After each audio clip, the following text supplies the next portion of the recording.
हस्तिनापुर गांव में रहने वाली सरोज के 5 बेटे थे। उसका पति जगदीश पेशे से एक कपड़ा व्यापारी था। कुछ वर्षों पहले जगदीश का स्वर्गवास हो गया था। समय के साथ सरोज के सभी बेटे जवान हो गए और उन्होंने पिता के कपड़ों के सीमित कारोबार को बड़े उद्योग के कारखाने में बदल दिया। पूरे गांव में उन्हीं के चर्चे हुआ करते थे। अरे सरोज के 5 बेटों ने मिलकर सरोज का मान ही बढ़ा दिया भाई। पहले तो पिता के छोटे मोटे कारोबार को इतना फैलाया और फिर उसी कमाई से इतना चौरस घर खड़ा कर दिया। 100% सच कहा रमेश भाई। अमीर रईस होने का सरोज के मन में जरा भी अहंकार नहीं है। जरूर ही पिछले जन्म में इसने पुण्य किए होंगे, तभी जाकर इस कलयुग में इसे 5 पांडव पुत्र का सौभाग्य प्राप्त हुआ है। सरोज के प्रति गांव वालों के मन में काफी इज्जत थी। पैसे वाली होने के बावजूद भी उसके अंदर बिल्कुल घमंड नहीं था। अरे मेरे 5 पांडु, यहाँ पर आओ। माँ, कारखाने पर जाने के लिए देरी हो रही है, शाम को बात हो सकती है। कामकाज के प्रति क्या इतना मशरूफ हो गए हो तुम लोग, जो पल भर के लिए अपनी माँ के पास नहीं बैठ सकते? मोहन भैया, तुम माँ की बात सुन लो, हम चारों कारखाने जा रहे हैं। अरे ठहरो, मुझे तुम 5 से बातचीत करनी है। ये तस्वीरें देखो, मैंने तुम 5 भाइयों के लिए लड़कियां पसंद की हैं। सभी खानदानी और रईस खानदान की हैं। ऐसा सुनकर 5 भाई एक दूसरे का मुंह ताकने लगते हैं। तभी उसका तीसरा बेटा कहता है, माँ, ऊपर वाले की दया से आपके 5 बेटे अपने पैरों पर खड़े हैं। माँ, शुरुआत से ही हम 5 भाइयों की सोच यही रही है कि हम गरीब घरों की बेटियों को ही इस घर में दुल्हन बनाकर लाएंगे। माँ, प्रदीप सही कह रहा है। अरे पगला गए हो क्या तुम लोग? अगर मैं किसी गरीब की बेटी को ब्याह कर लाऊंगी तो लोग सैकड़ों बातें बनाएंगे। गरीब अमीर का मेल भी नहीं देखा कहेंगे। माँ, आपको जमाने की पड़ी है। बल्कि ये सोचो कि किसी गरीब की बेटी का हाथ थामने से किसी गरीब पिता को साहूकार का कर्जदार नहीं होना पड़ेगा। सरोज 5 बेटों की बातें सुनकर भावुक हो जाती है और कहती है, ठीक है, अब बस भी करो। जब देखो तब 5 मिलकर पांडव की तरह पाठ पढ़ाते रहते हो। गरीब की बेटियों का ही बसेरा बनेगा यहाँ। खुश? सरोज अपने बेटों के ब्याह के लिए रिश्ते तलाशने लगती है। उसकी तलाश धर्मपुर गांव में रहने वाले गरीब रामदीन की 5 बेटियों रोहिणी, दीपा, नीलम, पुष्पा और तनु पर खत्म होती है। बड़े ही धूमधाम से सरोज अपने 5 बेटों की शादी करके 5 बहुओं को घर लाती है। मेरी 5 बहुओं, अपने दाहिने पैर को इस अक्षत कलश पर पैर लगाकर गृह प्रवेश करो। हम तो सोच रहे थे कि तुम इतनी अमीर हो तो जरूर बड़े घर की बेटी को बहू बनाओगी, मगर तुम्हारी 5 बहुएं तो बहुत गरीब हैं। लगता है इन बेचारियों का बाप बड़ा गरीब था, तभी तो कुछ भी दान दहेज ना दे सका। बीना की बातें 5 दुल्हन को झकझोर कर रख देती है, मगर सब कुछ इतने पर ही खत्म नहीं होता। रस्में खत्म होने के बाद सभी अपने अपने घर चले जाते हैं। तभी सरोज कहती है, ना जाने कैसा गरीब भिखारी बाप है इनका, जो पाव भर मिठाई भी ना रख सका। तुम सब देखना, कल सुबह तक ये बीना पूरे गांव में ढिंढोरा पीट देगी कि मेरी बहुएं गरीब घर से है। सरोज की बातें सुनकर उसके बेटे कहते हैं, माँ, अभी हम 5 की पत्नी को आए हुए पल भर भी नहीं हुआ और आपने अभी से ही इनको पानी देना शुरू कर दिया।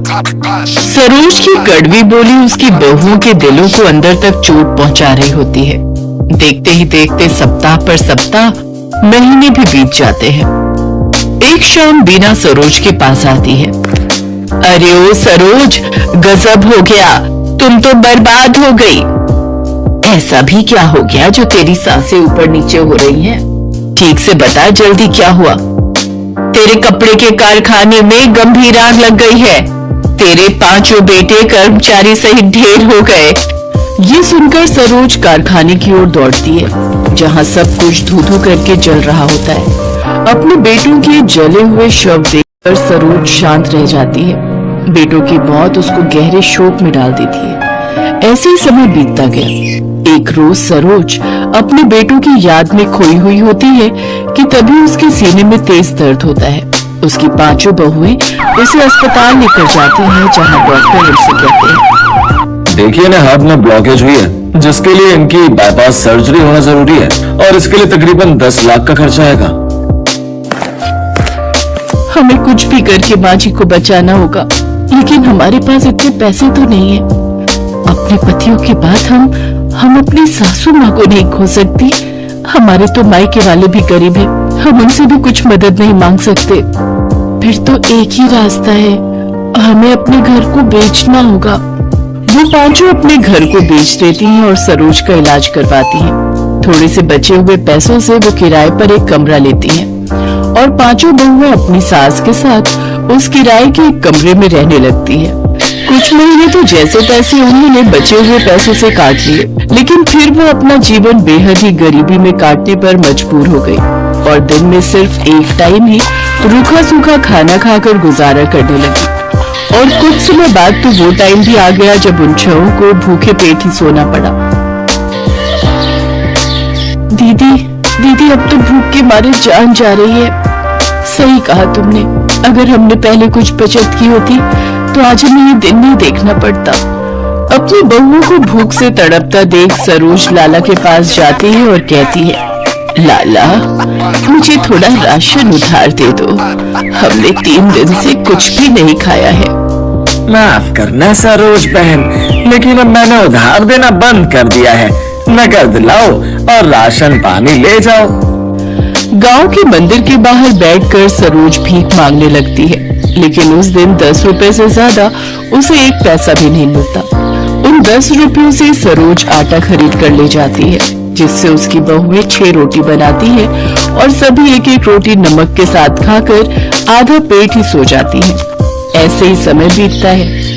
पांचों बहुएं सुबह से शाम तक काम की तलाश में निकलती हैं, लेकिन उन्हें कहीं भी काम नहीं मिलता। घर में छाई गरीबी के कारण सरोज को सदमा लगता है और उसकी तबीयत खराब होने लगती है। बहू, मैं बिल्कुल ठीक हूँ, तुम मेरी चिंता मत करो। पांचों बहुएं कूड़ा कचरा बिनकर उसमें खाने की तलाश करने लगती हैं। कुछ दिन बाद तनु और पूजा को एक घर में साफ सफाई का काम मिल जाता है। वो अपनी सास की तबीयत को देखते हुए अगले दिन काम पर जाने के लिए लेट हो जाती है। जहाँ पहुंचकर उनकी सेठानी उनसे कहती है, आ गई तुम दोनों कामचोर हैं? तुम गरीबों की यही बीमारी है, मीठे मुंह तुमसे 2 बोल क्या बोल लो, तुम तो सर पर ही चढ़ जाती हो। चलो अब मेरा मुंह क्या देख रहे हो, जल्दी से जाकर काम पर लग जाओ। वो दोनों काम पर लग जाती हैं, लेकिन उनका ध्यान अपनी सास की सेहत की तरफ ही था। घर का सारा काम करते हुए तनु को भूख लग जाती है और वो पूजा से कहती है, दीदी मुझे बहुत तेज भूख लग रही है, कुछ रोटियां बची हैं, सेठानी तो इन्हें कूड़े में ही फेंकेगी, तो क्यों ना हम ही इन्हें खा ले। नहीं तनु, तू जानती है ना सेठानी कैसी है, वो जब हम गरीबों को बासी रोटी सब्जी तक नहीं खाने देती तो वो हमें ताजा खाना क्या खाने को देगी। हम ये रोटी चुरा कर ले चलते हैं, घर जाकर सब मिलकर खा लेंगे। वो दोनों बहनें अपनी साड़ी के पल्लू के नीचे रोटी चुरा कर ले जाती हैं। तभी सेठानी उन्हें देख लेती है और पुलिस को फोन कर देती है और पुलिस उनके पीछे लग जाती है। मैं कहती हूँ रुक जाओ, तुम दोनों कानून से नहीं बच सकती। भाग तनु भाग, नहीं तो ये पुलिस वाले हमें नहीं छोड़ेंगे। तभी तनु का पैर गड्ढे में अटक जाता है और वो जमीन पर गिर जाती है। पूजा उसे उठाने के लिए रुकती है, तभी पुलिस वाले आकर उन्हें पकड़ लेते हैं। क्या चुरा कर भाग रही थी तुम दोनों? हैं? दिखाओ मुझे। पुलिस मैडम उनके हाथ से वो थैला लेती है और जैसे ही उसमें देखती है तो वो हैरान रह जाती है। उसमें कुछ रूखी सूखी रोटी होती है, जिसे देख वो पुलिस वाले उनसे पूछती है, मुझे लगा तुम दोनों पैसे या गहने चुरा कर भागी होगी, लेकिन तुमने ये कुछ रोटियां भला क्यों चुराई?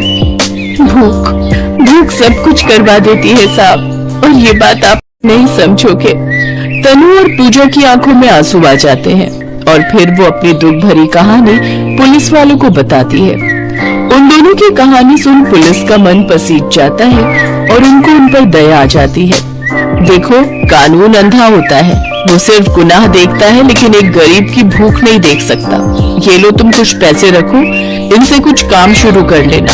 पुलिस वाले उनकी मदद करते हैं और उन्हें कुछ खाना खरीद कर दे देते हैं। वो खाना लेकर वो घर जाती है और पेट भरकर उस दिन वो सभी बहुएं अपनी सास के साथ खाना खाती हैं। आज भी हमारे देश में ऐसे कई गरीब हैं जो भूख की भट्टी में झुलस कर दम तोड़ देते हैं।